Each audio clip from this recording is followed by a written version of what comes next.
Hello and welcome to my YouTube channel my classroom.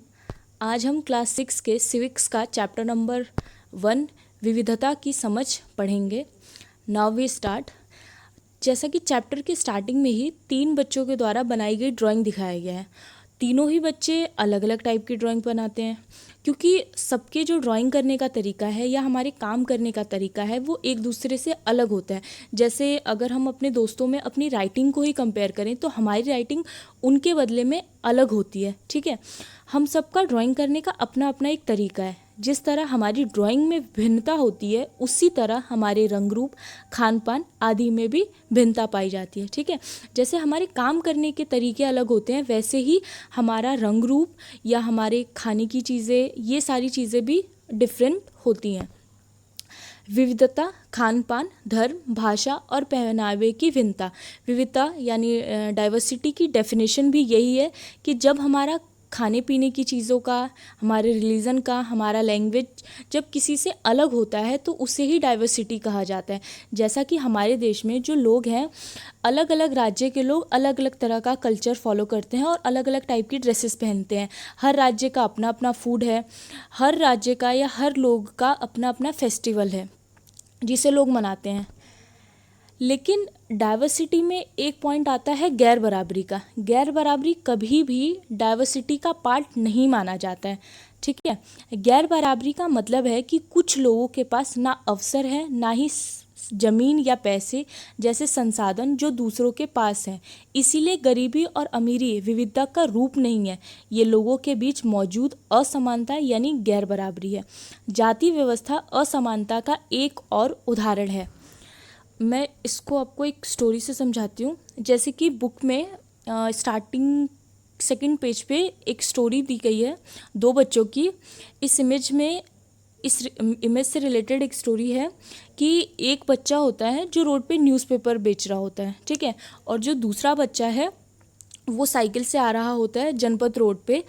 तब newspaper बेचने वाला बच्चा तेज़ तेज़ से चिल्लाता है हिंदी इंग्लिश के न्यूज़पेपर, और उसकी सुर्खियाँ वो तेज़ी से पढ़ता है। तब उन दोनों की मुलाकात होती है और उसके बाद वो बच्चा न्यूज़पेपर ख़रीदता है जो साइकिल से आ रहा होता है।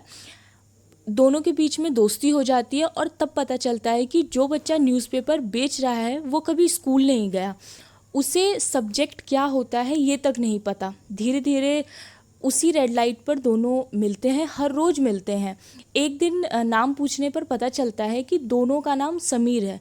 तब न्यूज़पेपर बेचने वाले बच्चे ने कहा कि आप समीर 1 और मैं समीर 2। हर रोज़ समीर 1 और समीर 2 की मुलाकात होती थी। हर रोज़ समीर 2 बहुत तेज़ी से आता था और न्यूज़पेपर बेचता था, ज़ोरों शोर से बेचता था। पर एक दिन जब वो समीर 1 से मिला तो उसने बताया कि मेरठ में दंगे हो गए हैं जहां उसकी माँ रहती है। समीर 1 ने जब न्यूज़पेपर की सुर्खियां पढ़ी तो उस पर लिखा था सांप्रदायिक दंगे। सांप्रदायिक दंगे का मतलब होता है विभिन्न धर्मों के जब लोग आपस में लड़ने लगते हैं तो उसे सांप्रदायिक दंगे कहते हैं। तब समीर 2 ने बताया कि वह मुस्लिम है। ठीक है, जो बच्चा न्यूज़पेपर बेच रहा होता है तब वो बताता है कि वो मुस्लिम है और उसके सभी लोग मेरठ में ही रहते हैं। उस दिन के बाद वो कभी नहीं मिले और उस दिन के बाद वो जो बच्चा था समीर 2 वो न्यूज़पेपर बेचते हुए कभी नहीं मिला। इसमें दोनों बच्चे हैं, दोनों काफ़ी डिफरेंट हैं। जैसे कि उनकी लैंग्वेज अलग है, उनका धर्म अलग है, उनका पहनावा अलग है, फिर भी दोनों के बीच में दोस्ती हुई। उसी तरह हमारी सोसाइटी में भी हम 2 लोग एक दूसरे से बहुत अलग होते हैं लेकिन फिर भी हमारे ग्रुप बनते हैं, हमारी फ्रेंडशिप होती है। हमारा खान पान, हमारा पहनावा, हमारा धर्म, हमारी भाषा, बहुत सारी चीज़ें अलग होती हैं। लेकिन इन दोनों बच्चों में इसके अलावा भी कुछ डिफरेंसेस थे। जैसे कि जो समीर 1 था वो न्यूज़पेपर पढ़ना जानता था और वो स्कूल भी जाता था, लेकिन जो समीर 2 था वो कभी स्कूल नहीं गया था। तो क्या इसे भी हम विविधता या डाइवर्सिटी कहेंगे? नहीं, बल्कि ये गैर बराबरी का एक पार्ट है। गैर बराबरी इसका मतलब ही होता है कि कुछ लोगों के पास ना अवसर है, ना ही ज़मीन या पैसे जैसे संसाधन जो दूसरों के पास है। इसीलिए गरीबी और अमीरी विविधता का रूप नहीं है, ये लोगों के बीच मौजूद असमानता, इनइक्वालिटी और गैर बराबरी है। ठीक है, डाइवर्सिटी तब कही जाएगी जब इक्वल लोग जो होंगे, उन लोगों में उनकी पसंद नापसंद, उनका कल्चर या फिर उनका फूड, ये सारी चीज़ों में डिफरेंसेस पाया जाए। लेकिन अगर किसी के बीच में पैसों की वजह से, सोर्सेज की वजह से डिफरेंसेस हो जाए तो उसे गैर बराबरी कहा जाएगा। दो बच्चे हैं, सेम एज के हैं, दोनों का नाम भी एक ही था, लेकिन फिर भी दोनों कितने अलग थे। एक बच्चा जिसे स्कूल जाने का मौका मिला और एक बच्चा जो बचपन से ही शायद न्यूज़पेपर ही बेच रहा है। तो दोनों के बीच में ये जो डिफरेंस है उसे हम गैर बराबरी कहेंगे। ठीक है। जाति व्यवस्था असमानता का एक और उदाहरण है। हमारे यहाँ पे असमानता होना, इनइक्वालिटी होने का एक और एग्जाम्पल है जाति व्यवस्था। अब जाति व्यवस्था क्या है? इस व्यवस्था में समाज को अलग अलग समूहों में, अलग अलग पार्ट्स में डिवाइड कर दिया जाता है। इस बंटवारे का आधार था कि लोग किस तरह का काम करते हैं। ठीक है। जो लोग जिस टाइप का काम किया करते थे उनको उसी हिसाब से बांट दिया जाता था। लोग जिस जाति में पैदा होते थे उसे बदल नहीं सकते थे। उदाहरण के लिए, अगर आप कुम्हार के घर में पैदा हुए हैं, कुम्हार का मतलब कि जो मिट्टी के बर्तन बनाते हैं, तो आपकी जाति कुम्हार होती और आप बस वही बन सकते हैं। कोई व्यक्ति जाति से जुड़ा अपना पेशा भी नहीं बदल सकते। ठीक है। अगर कोई मछुआरे के घर में पैदा हुआ तो वो मछुआरा ही बनेगा। इसी तरह जो छोटी जात के लोग हुआ करते थे उनको कभी पढ़ने का अधिकार ही नहीं दिया जाता था। तो हमारा जो गैर बराबरी है, इनइक्वालिटी है, वो पैसों, सोर्सेज की वजह से भी हो सकता है या फिर जाति व्यवस्था की वजह से भी हो सकता है। सोर्सेज की वजह से इसलिए हो पाता है क्योंकि हम लोगों को वो अपॉर्चुनिटी ही नहीं मिलती है, वो संसाधन ही नहीं मिलते हैं कि हम किसी चीज़ को पा सके। इसके अलावा जो जाति व्यवस्था है वो हमें आगे बढ़ने का मौका ही नहीं देती है। ठीक है। लेकिन जो डाइवर्सिटी होती है वो लोगों के बीच में डिफरेंसेस को दर्शाती है। आई होप आप लोग डाइवर्सिटी के बारे में और गैर बराबरी के बारे में डिफरेंस कर पाओ। विविधता और गैर बराबरी दोनों अलग अलग हैं। ठीक है। अब आता है भारत में विविधता। हमारे देश में काफ़ी ज़्यादा विविधता पाई जाती है। भारत में विविधता, भारत विविधताओं का देश है। हम विभिन्न भाषाएं बोलते हैं, विभिन्न प्रकार का खाना खाते हैं, अलग अलग त्यौहार मनाते हैं और विभिन्न धर्मों का पालन करते हैं। लेकिन जो सभी का उद्देश्य है वो एक ही है, लेकिन सबका जो माध्यम है वो अलग अलग है। उद्देश्य कैसे एक है? जैसे हम फेस्टिवल मनाते हैं तो फेस्टिवल मनाने का यही है कि हम भगवान की आराधना करें, हम इंजॉय करें, हम खुश हों। लेकिन जो सबके तरीके हैं वो अलग है। जैसे हिंदुओं का अपना तरीका है, मुसलमानों का अपना तरीका है, लेकिन सबका जो उद्देश्य होता है, जो एम होता है वो एक ही होता है। और लाइफ में डाइवर्सिटी होनी चाहिए। इसलिए होनी चाहिए कि हमारे बहुत से दोस्त होते हैं, हम उनके साथ फेस्टिवल, फूड, क्लॉथ सब कुछ शेयर करते हैं, जिससे लाइफ में ज़्यादा से ज़्यादा चीज़ें जानने को मिलती है। अगर ज़िंदगी में दो ही किताबें हों, दो ही टाइप के फूड हो, दो ही फेस्टिवल हो, दो ही टाइप के क्लॉथ्स हो, तो लाइफ में कुछ भी इंटरेस्टिंग नहीं बचेगा। और हमारे इंडिया में तो इतनी ज़्यादा डाइवर्सिटी है, बहुत से एग्जाम्पल हमारे यहाँ पे देखने को मिलता है। ठीक है। विविधता जो है वो हमारी जो लाइफ है उसको समृद्ध बनाने का काम करता है। विविधताओं के कारण हमें विभिन्न भाषाएं, अलग अलग टाइप के लैंग्वेजेस, फूड, फेस्टिवल, रिलीजन, पहनावा, इन सब के बारे में जानने का मौका मिलता है। अब आता है हम विविधता को कैसे समझ सकते हैं। तो विविधता को समझने के लिए 2 पॉइंट्स हैं, ऐतिहासिक और भौगोलिक। किसी देश की विविधता ऐतिहासिक रूप से भी अलग हो सकती है और भौगोलिक रूप से भी अलग हो सकती है। जैसे कि ऐतिहासिक, करीब 2-2.25 वर्ष पहले से लोग संसार के एक भाग से दूसरे भाग की यात्रा करते हैं। ठीक है। काफ़ी टाइम पहले से, जब हमारे यहाँ पे ट्रेन बस नहीं हुआ करती थी, फिर भी लोग एक स्थान से दूसरे स्थान पर जाते थे। वो पानी के जहाज़ से, घोड़ों से, ऊँट पर बैठकर जाते या फिर पैदल चलकर भी चल जाया करते थे। अक्सर ये यात्राएं खेती और बसने के लिए नई ज़मीन की तलाश में या फिर व्यापार के लिए की जाती थी। ठीक है। कभी लोग ज़मीन की तलाश में चले जाया करते थे या कभी ट्रेड के लिए जगह से दूसरे जगह चल जाते थे। यात्रा में बहुत समय लगता था, इसलिए लोग नई जगह पर अक्सर काफ़ी लंबे टाइम तक ठहर जाते थे। कुछ लोग काम की तलाश में तो कुछ लोग युद्ध के कारण घर छोड़ देते थे। लोग जब नई जगह में बसना शुरू करते थे तो उनके रहन सहन में थोड़ा बदलाव आता था। कैसे बदलाव आता था? जैसे कि जहाँ से वो लोग आए हैं वहाँ का कल्चर लेके आए होंगे। इसके अलावा जहाँ पर वो रह रहे हैं आके, वहाँ का भी उन्होंने कल्चर अपनाया होगा। तो इस तरह से उनकी लाइफस्टाइल में डाइवर्सिटी आ जाती थी। कुछ चीज़ें वो नई जगह की अपना लेते थे और कुछ चीज़ें वो पुराने ढर्रे पर ही चलते रहते थे। इस तरह उनकी भाषा, भोजन, संगीत, धर्म आदि में नए और पुराने का मिश्रण होता रहता था और यही लाइफ को जीने का एक इंटरेस्टिंग थिंग है।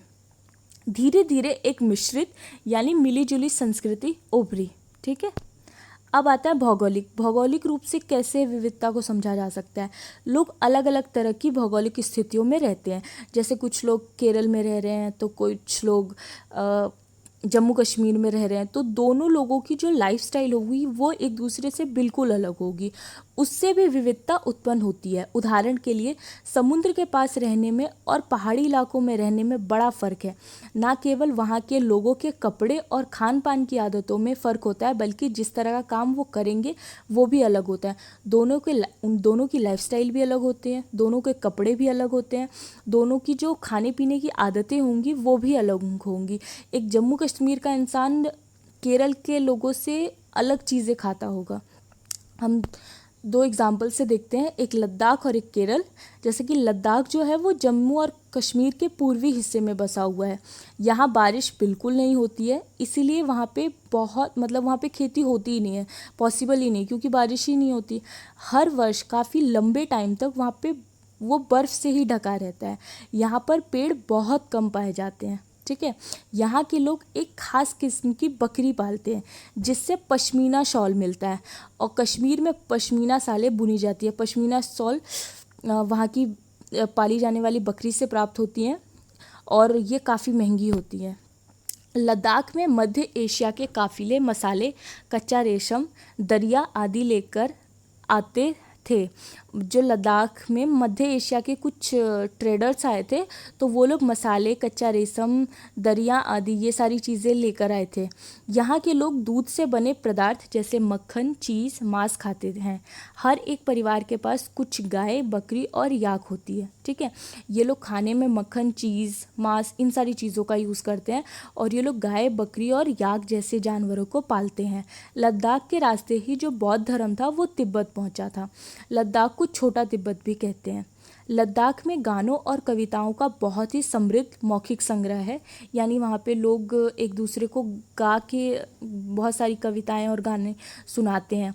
जो तिब्बत का ग्रंथ है केसर सादा, लद्दाख का काफ़ी प्रचलित है। इसको आप याद रखना, क्योंकि एग्ज़ाम में शॉर्ट क्वेश्चन के तौर पे भी पूछा जाता है कि तिब्बत का कौन सा ग्रंथ है। केसर सांगा जो वहाँ पे काफ़ी ज़्यादा फेमस है। केरल भारत के दक्षिण पश्चिम में बसा हुआ है। यह एक तरफ समुद्र से घिरा है तो दूसरी तरफ से पहाड़ी। एक साइड से समुद्र और दूसरी तरफ से पहाड़ी है। यहाँ कई प्रकार के मसाले पाए जाते हैं, जैसे काली मिर्च, लौंग, इलायची आदि। सबसे पहले अरबी एवं यहूदी व्यापारी केरल आए थे। ऐसा माना जाता है कि ईसा मसीह जो थे उनके धर्मदूत संत थॉमस लगभग 2000 साल पहले यहाँ आए।